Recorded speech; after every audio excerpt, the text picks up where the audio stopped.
Gamescom 2025 has begun. Finally, the Resident Evil Requiem demo, which was shown to a selected group at Summer Game Fest, is now available to a wider audience. However, it is only available on site, so we would like to offer all fans worldwide who cannot make it to Gamescom a detailed analysis of the game in first and third person, including gameplay footage.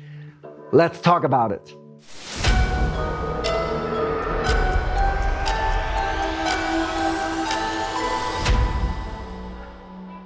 Hey, I'm Andy, welcome to Rely on Horror.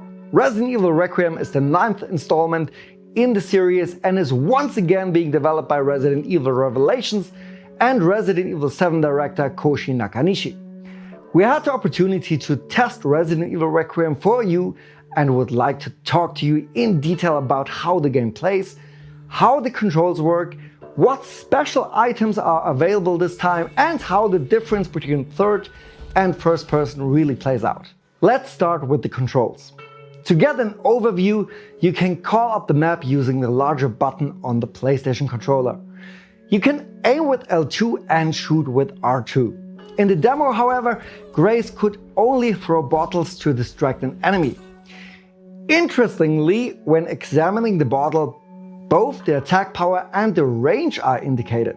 R1 is the button to quickly use your healing items. In the demo, there are the classic herbs as well as some kind of syringe with a slightly futuristic design.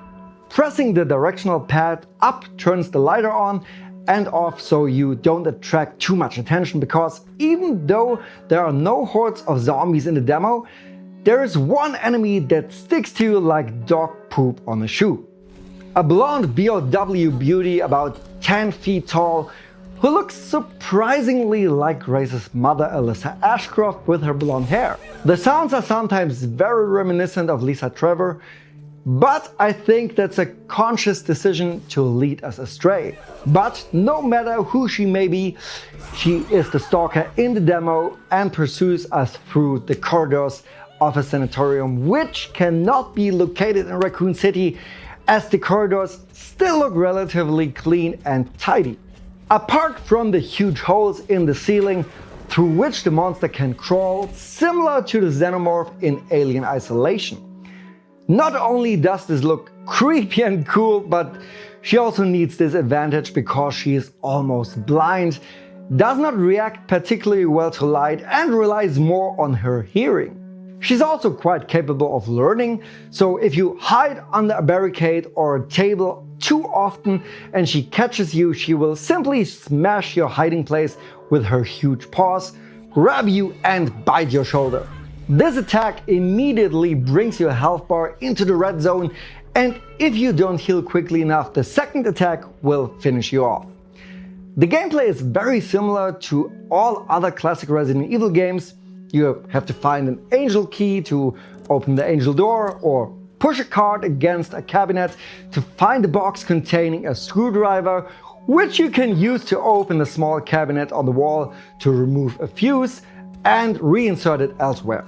The demo may give the impression that Resident Evil Requiem is more along the lines of Outlast or Alien Isolation, but I'm pretty sure that's just a diversionary tactic by Capcom and that the real gameplay will be presented to us at a later date. I'm pretty sure that the Gamescom demo is intended to have a similar effect to the finger demo of Resident Evil 7, which was also deliberately designed to give us a different impression. Capcom, or rather director Koji Nakanishi, loves us fans to speculate, so please don't forget that. Since the demo begins with Grace's kidnapping, I strongly assume that this is the beginning of the game. But even though the core gameplay with exploration and puzzles plays very much like the old games, there are also a few new elements where it's not very clear yet what they are used for.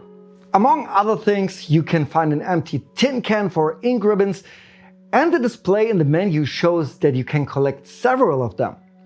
The light switches can be turned on and off to distract the monster or hide better. However, what many fans are probably most interested in is the camera perspective. The differences in the way Grace behaves are clearly noticeable. There isn't much difference in quality, but you see her stumble much more often in third person than you do in first person. Presumably it was simply reduced to third person to prevent motion sickness.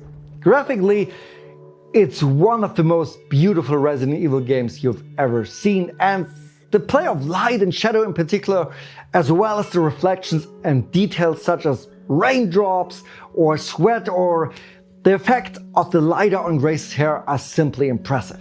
Similar to other Resident Evil games such as Resident Evil 2 Remake, damage taken is clearly visible on your clothing. I strongly assume that this will be also the case with other enemies and other playable characters in later sections. Many parts of the environment interact with the enemies or Grace herself.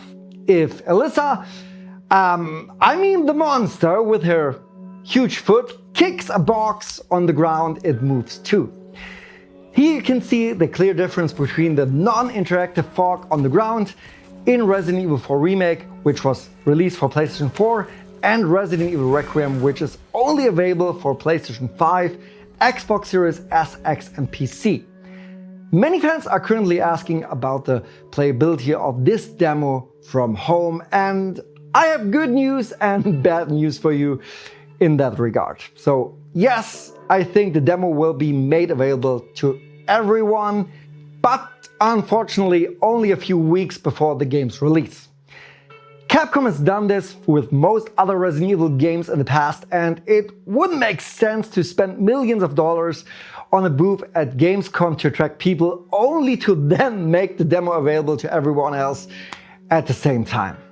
If you don't have the opportunity to attend Gamescom, you'll still have the chance to play Resident Evil Requiem at PAX West in Seattle at the end of August or at Tokyo Game Show at the end of September. The official release date for Resident Evil 9 remains unchanged at February 27, 2026. I hope I was able to give you a little insight into the demo and what it has to offer. Please let me know in the comments what you hope to see in Resident Evil Requiem. What are your biggest fears, and would you be excited to see other characters appear? Let us know in the comments.